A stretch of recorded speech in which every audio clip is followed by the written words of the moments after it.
আসসালামু আলাইকুম। আজ 19শে মার্চ 2025 রোজ বুধবার। আমরা আসছিলাম সিরাজগঞ্জ জেলা তারাস থানা মাগর বিনোদ গ্রামে উত্তরপাড়া বড়বাড়ি ওসমান চাচার বাসায়।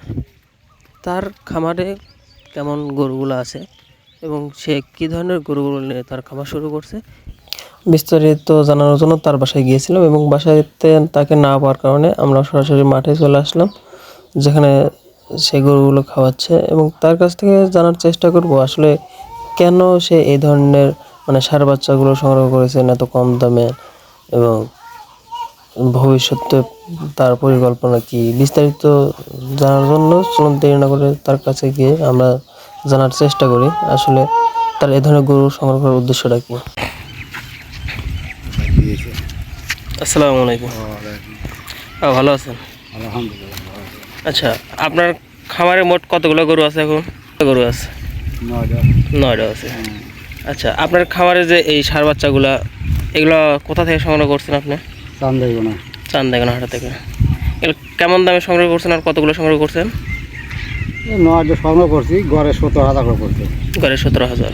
আচ্ছা, 17, আপনি এই অনেকজন তো বড় গরু বা বড় গাভী নিয়ে শুরু করে, আপনি এ ধরনের বাচ্চা নিয়ে সংগ্রহ করার শুরু করার কারণটা? আমার টাকা কম, আমি ছোটটা কিনেই বড় করে মনে করা বেশি দাম। অনেকজন তো এই 17-18 হাজার টাকাতে ছাগল কিনে। হ্যাঁ, আমি সেই হিসেবে গরু কিনতেছেন। হ্যাঁ, এখান থেকে এক বছরে কেমন কি করতেছেন, একটা প্রফিটের আশা করছেন যে এটাতে কেমন কি হবে?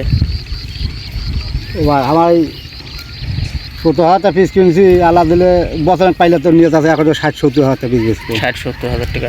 আপনার এটার পিছনে বর্তমান খরচ বা ব্যয় কেমন হচ্ছে? খরচ সামান্য, খরচ নেই বেশি। আপনি এইভাবে চারণ ভূমিতে খাওয়াচ্ছেন নাকি? ছেলে যা খাওয়াচ্ছি, আর সকাল বিকালে এক পুট করে খেয়ার দিলে পেট ভরে যায়। ছোটো গরু এক পুট ভুসি দিলেই হয়ে যাচ্ছে। যাদের অল্প বাজেট তারা চেষ্টা করলে এই ধরনের ছাগলের পরিবর্তে গরু পালতে পারেন, আর একটা বছর অল্প বাজেটে গরু সংগ্রহ করে কিন্তু ভালো ধরনের কয়েকটা খামার তৈরি করা সম্ভব।